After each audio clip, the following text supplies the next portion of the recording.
Okay, so here we go. So this is anybody who was born in the 30s, the 40s, 50s, 60s, 70s. In fact, some of this could even be a bit of the 80s. Here we go. First, we survived being born to mothers who smoked and or drank while they carried us and lived in houses often made of asbestos. They took aspirin, they ate blue cheese, raw egg products, lots of bacon, processed meat, tuna from a can, and didn't get tested for diabetes. Then after that trauma, our little baby cots were covered with bright blue coloured lead-based paints. We had no child-proof lids on medicine bottles, doors or cabinets, so when we rode our bikes, no helmets, sometimes not even a pair of shoes, not to mention the risk we took while hitchhiking. As kids, we'd ride in cars with no seatbelts or airbags. We drank water from the garden hose and never from a bottle.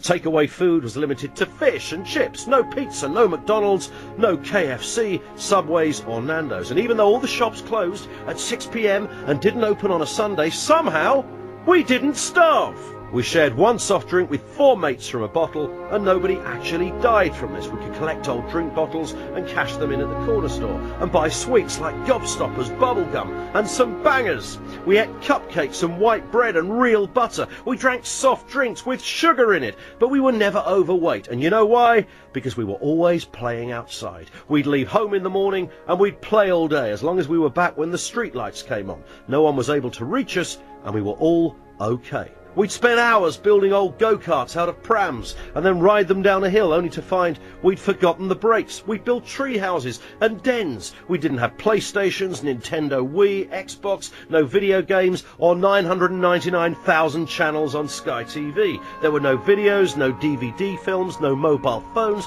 no personal computers, no internet, no chat room.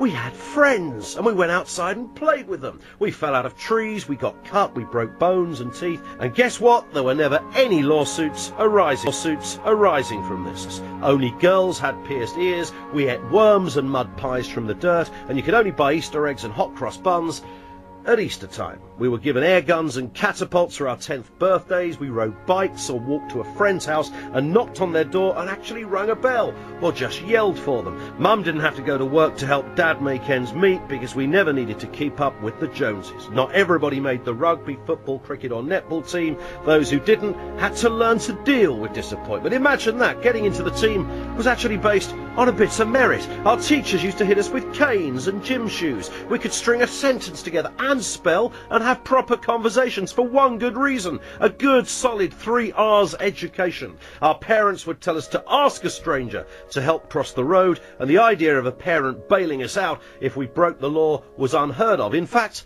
they sided with the law. And our parents didn't invent stupid names for their kids like Blade, Ridge, Vanilla or Tiger. We had freedom, failure, success and responsibility, and we learned how to deal with it all.